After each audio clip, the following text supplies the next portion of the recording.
Hey folks, Kusumall Designs here, and this is part 2 of the Tamiya 1/32nd scale F-16 Fighting Falcon build. Now this one here is the CJ Block 50 variant, so I'm sure what I'm doing here will fit with your F-16, whatever variant you're building.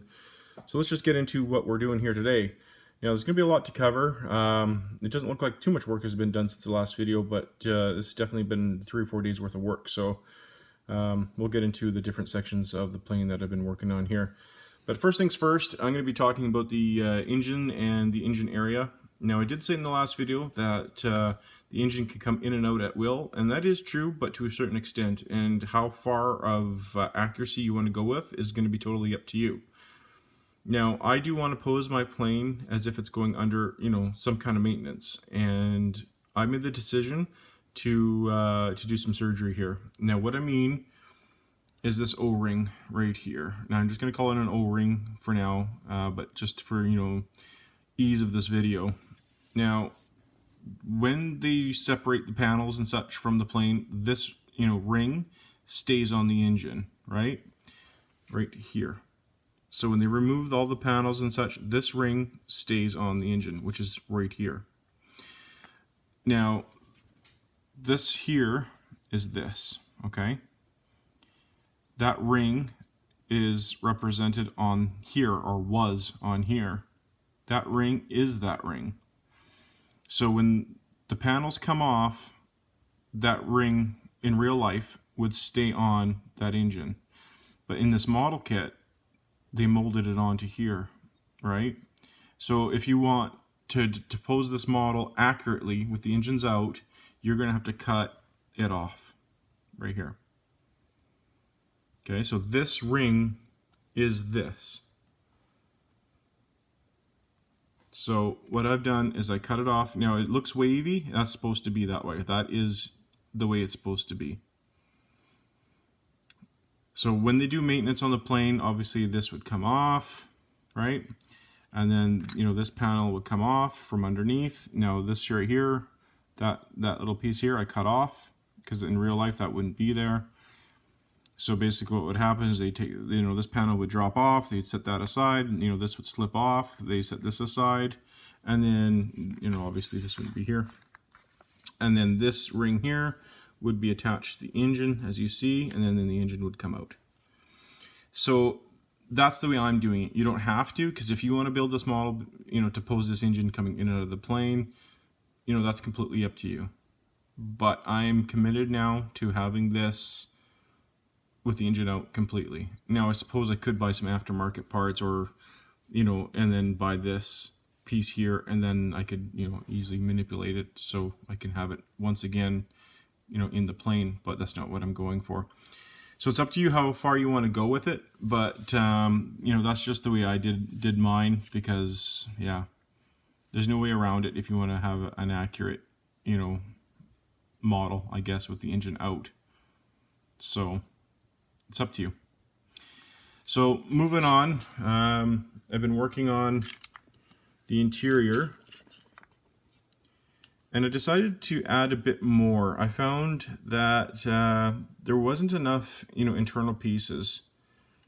Now all these wires and such that you see do not come with the model itself. That's just me adding it in. The only thing it comes with, or see that, I'm going to call it hydraulic tank right there.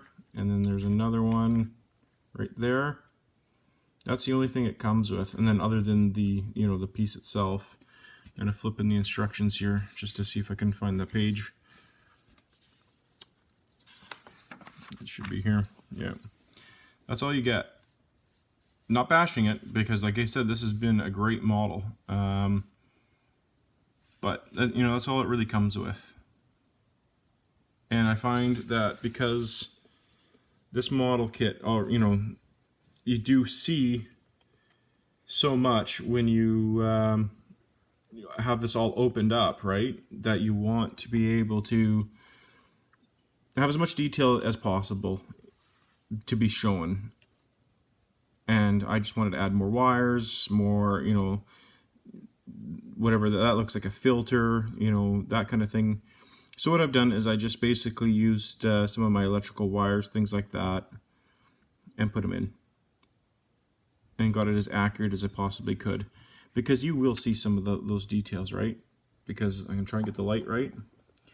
Because you will see all that looking into your plane. So again, it's up to you how far you want to go with your detailings. And then of course you want to be able to paint that white, because this is going to be for the landing gear area, right? And then here, this is going to be where your cannon is going to be sitting on.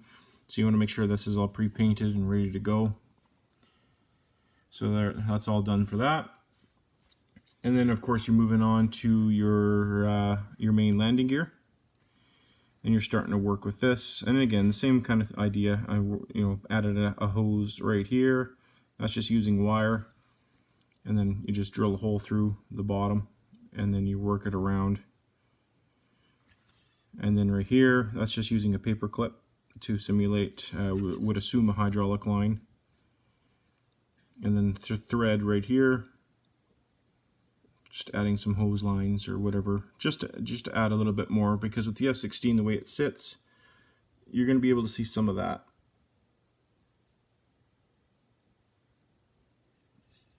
And then of course the tank right here, that does come with the model kit too, and more will come later with this. But how this model is built with the landing gear, and how the model, when it goes to seat inside, you can only build so much of the landing gear for now. Otherwise, if you build too much now, you won't be able to get this inside. So this is as far as you can go with the landing gear for now. So once you get more in here, it's going to look, pretty full inside here. So again, it's how far you want to go with your detailing, and I want to add lots, because a lot of this will be visible. And then of course we got this all closed up now. The seam line is there, but it's because we got the shine going, it's not that visible. And once we get it all closed up with everything else around it, you're not going to notice it. So I'm not too concerned, and it's going to get kind of dark inside here once everything's closed up. But the whole point was be able to see right through the plane now, from one end to the other, which is going to be a cool effect. I'm excited for that. So that's as far as we've gotten with the F-16 build so far. It's coming along, in my opinion, really nice. I like how these panels are coming together. It's going to be fun having them separate from the plane, but I am committed now to having the engine definitely separate from the plane now. But I'm happy with it. It's going to be exciting to do a plane under maintenance with the panels out and everything. So thanks so much for watching. Please like, share, and subscribe as always, and I look forward to your comments. Thanks so much. Bye.